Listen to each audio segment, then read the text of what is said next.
Bem-vindo a esta apresentação, a esta atualização profética na Escola de Profecia. Estamos aqui para acompanhar os eventos finais, a progressão dos acontecimentos, na regimentação das nações, para o conflito final da grande controvérsia. Irmãos, depois nós iremos acompanhar mais um vídeo, que é o desenrolar da profecia nos nossos dias. Queridos, já há informações oficiais de que Donald Trump sofreu o segundo atentado no domingo 15 de setembro de 2024.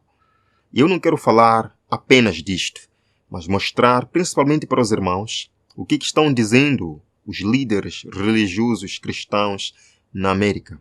O que a comunidade cristã está falando na América. Lembram que, após o primeiro atentado, Donald Trump foi considerado alguém muito especial. Deus tem um plano com o candidato. Nós vimos aplausos, choros, testemunhos de pastores americanos falando sobre este atentado. E agora, após o segundo atentado, o que eles estão dizendo? Eu não falaria disto se não fosse importante. Vejam aqui, irmãos, até senadores americanos estão fervendo após segunda aparente tentativa de quê? Isto é de 16 de setembro. Líderes cristãos pedem orações de proteção reforçada. Após segunda o quê? Após segunda o quê? Queridos, proeminentes líderes cristãos iniciaram mais uma campanha de jejum e oração. Entre os pastores estão Franklin Graham, e ele disse que precisamos orar muito por este homem especial de Deus. Não só, Johnny Moore, presidente do Congresso de Líderes Cristãos, também apelou à América toda à unidade e oração neste momento difícil. Não só, Sinfot, artista de adoração, ele está mobilizando um movimento de jejum e oração pela nação, pelo candidato e também por um reavivamento urgente.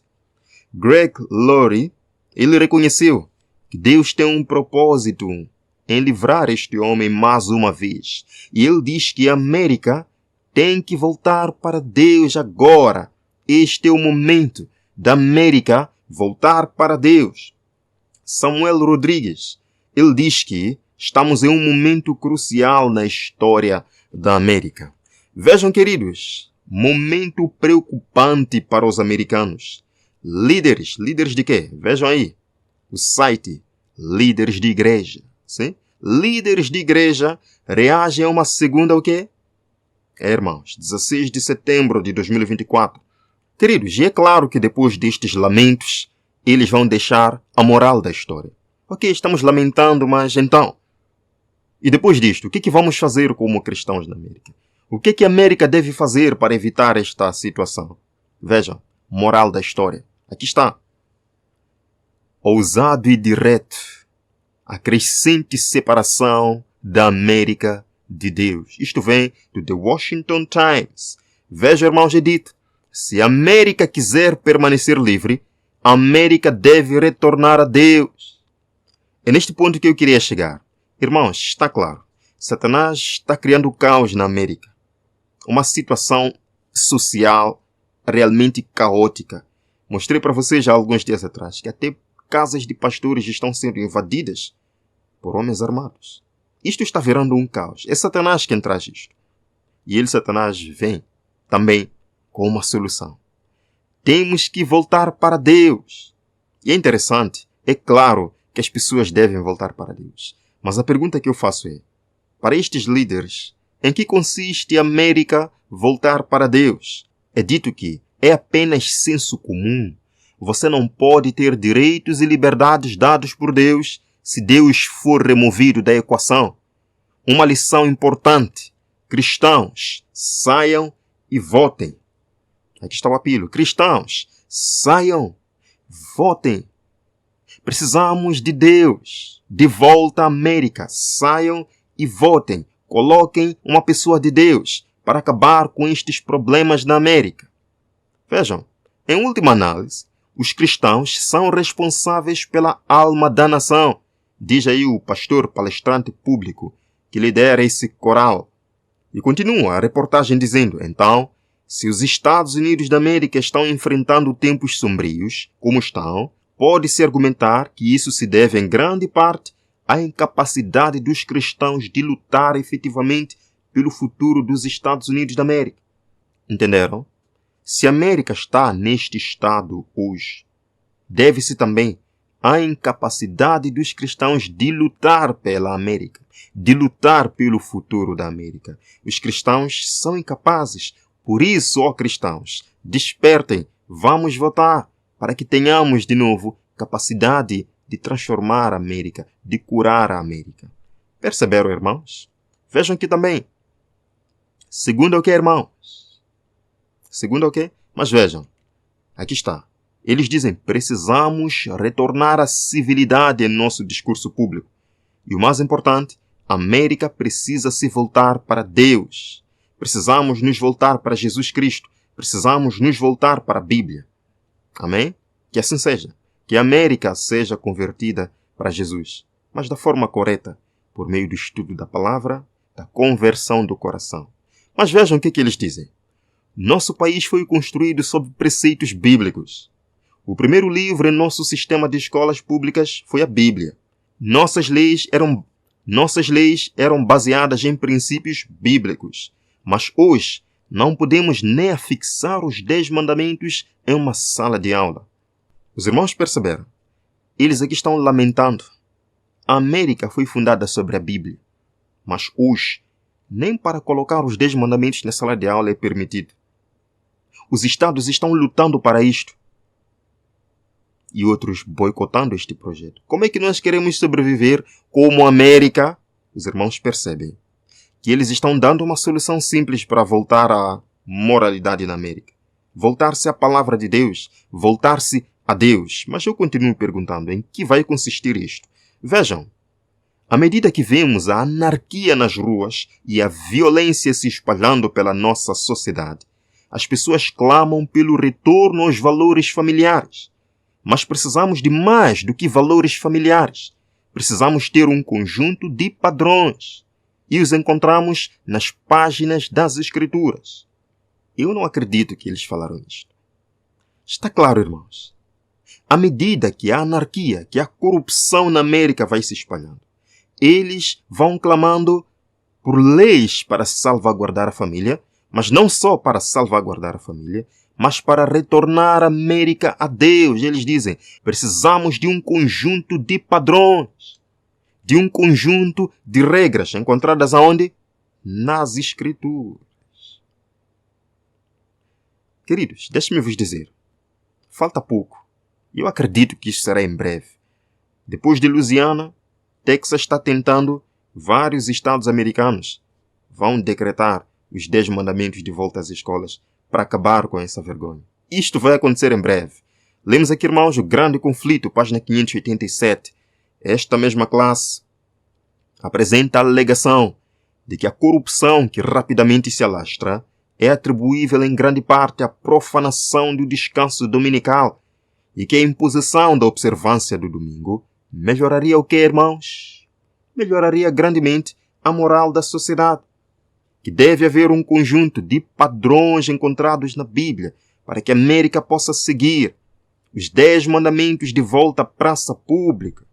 E é claro que nos 10 mandamentos está lá não matar, não roubar, não adulterar, o que vai melhorar a sociedade. Mas não se esqueçam que entre os 10 mandamentos está o 4º. Lembra-te do dia de sábado para o santificar. E qual é o sábado na visão protestante evangélica americana?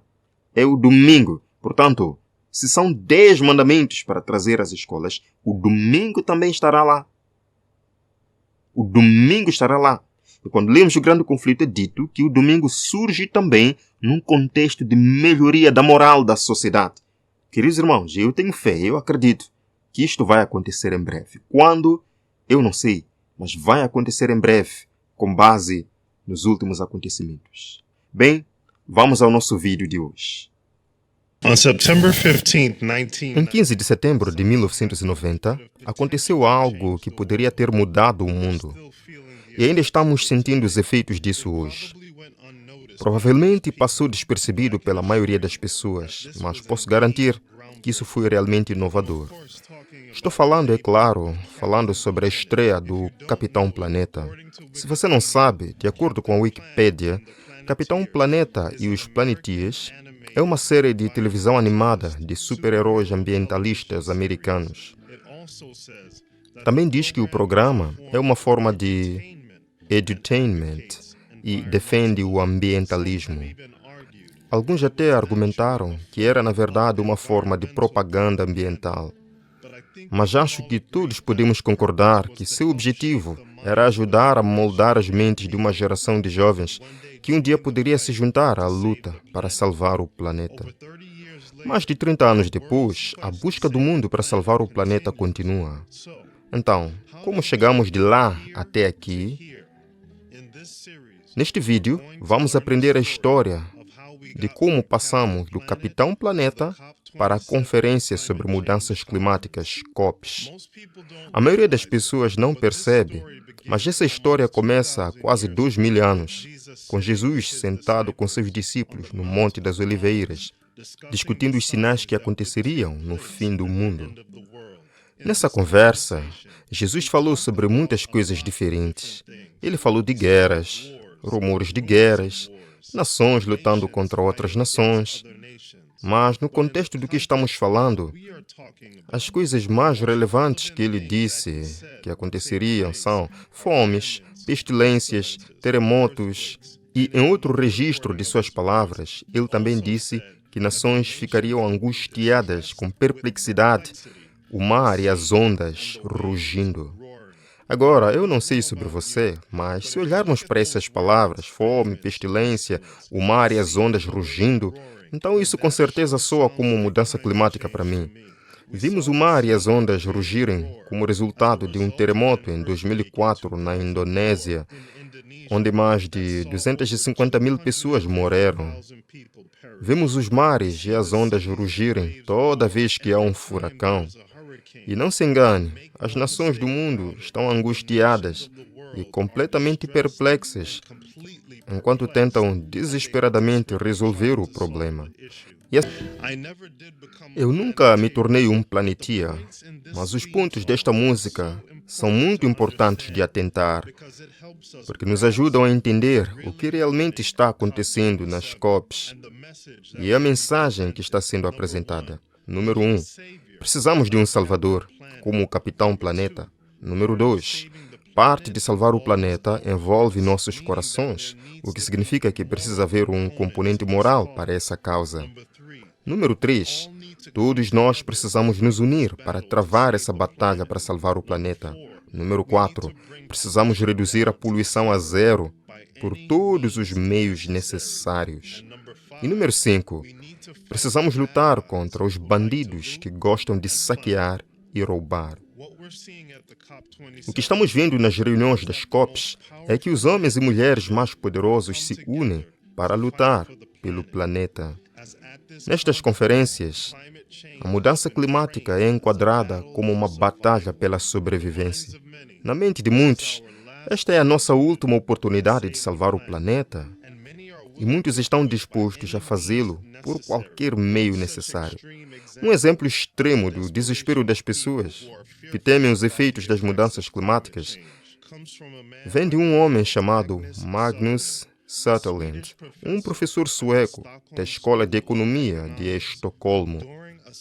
Durante uma cúpula para discutir o combate às mudanças climáticas, ele sugeriu que comer carne humana derivada de cadáveres poderia salvar a raça humana se a sociedade mundial despertasse para essa ideia. De acordo com o New York Post, ele também sugeriu opções mais plausíveis, como comer animais de estimação e insetos. Então, por favor, esconda seus animais de estimação. Agora, não estou de forma alguma sugerindo que todos que querem salvar o planeta estejam dispostos a comer pessoas. No entanto, o que estamos vendo é um desejo mais desesperado de fazer o que for preciso para reduzir a poluição a zero. Então, o que acontece a seguir? Para onde tudo isso está indo? Bem, se você não entende, simbolizando o fato de que esta é uma questão mundial que exigirá o mundo inteiro seja de uma só mente, que o mundo inteiro seja de uma só mente. E para unir todos, o mundo precisa de um capitão planeta. Ou, em outras palavras, o mundo precisa de um herói que possa salvar o planeta. E quer você perceba ou não, esse suposto herói realmente intensificou uma mensagem sobre o planeta em 1º de janeiro de 1990, que coincidentemente é o mesmo ano em que o Capitão Planeta começou a nos dizer que precisamos salvar o planeta. Esse herói não era outro senão o Papa João Paulo II. Ele disse o seguinte sobre as mudanças climáticas: hoje, a crise ecológica assumiu proporções que são responsabilidade de todos. Como já indiquei, seus vários aspectos demonstram a necessidade de esforços conjuntos destinados a estabelecer os deveres e obrigações que pertencem aos indivíduos, povos, estados e comunidade internacional. Espero que você esteja começando a ver isso. Um herói ou líder falando ao mundo, informando-os de que a crise ecológica deve ser abordada. É responsabilidade de todos e exigirá um esforço conjunto da comunidade internacional. Agora, obviamente, eu tenho usado o Capitão Planeta como uma metáfora para o que está acontecendo, porque o que vemos acontecendo agora é muito mais sério do que um desenho animado dos anos 1990. É mais um passo importante no processo contínuo que começou 2 anos depois que o Papa João Paulo II e o Capitão Planeta fizeram seus apelos. Esse processo mundial realmente se enraizou quando a primeira cúpula da Terra foi realizada de 3 a 14 de junho de 1992. Desde então, de acordo com a Wikipédia, esta conferência tem sido realizada anualmente desde o primeiro Acordo Climático da ONU em 1992. É usado pelos governos para concordar com políticas para limitar o aumento da temperatura global e se adaptar aos impactos associados às mudanças climáticas. Então, esses encontros vêm ocorrendo e se intensificando há mais de 30 anos. Os planetias da vida real querem salvar o planeta. Infelizmente, eventualmente, isso assumirá um componente moral que fará com que muitos percam suas liberdades. As sementes disto já estão sendo plantadas e começaram a dar frutos quando os líderes religiosos de todo o mundo se reuniram para uma conferência ecumênica. Na COP27, um grupo interreligioso chamado Instituto Interreligioso Elijah esteve, e cito, retornando ao Sinai para ter um chamado profético por justiça climática e uma cerimônia de arrependimento, no domingo 13 de novembro de 2022. Governos e religiões, ou eu poderia dizer, igreja e Estado, estão se unindo para salvar o planeta. Então, o que você acha desses movimentos? Nós apenas arranhamos a superfície disso e continuaremos esta história. Então, inscreva-se na Escola de Profecia, compartilhe, fique ligado para saber mais sobre como chegamos aqui e, mais importante, para onde estamos indo. Espero vê-lo em breve. Irmãos, eu sei que vocês estavam gostando, mas vamos parar por aqui. Amanhã nós daremos continuidade com estes vídeos importantes. Que Deus abençoe a todos. Vamos a uma breve oração. Obrigado, Senhor Jesus, por estarmos vivendo nestas horas do fim. Senhor, mais uma vez pedimos, prepara o nosso coração para o seu encontro. Mais uma vez pedimos, Senhor, abra os nossos corações para receber a sua graça, para receber o seu Santo Espírito. Transforma, Senhor, o nosso pensamento, transforme a nossa mente. Senhor, escreve o nosso nome no livro da vida. Tudo isto pedimos, confiando na sua graça. Em nome de Jesus. Amém. Amém, meus irmãos. Nós nos veremos amanhã, pela graça do Senhor, para mais um vídeo aqui no canal. Até lá.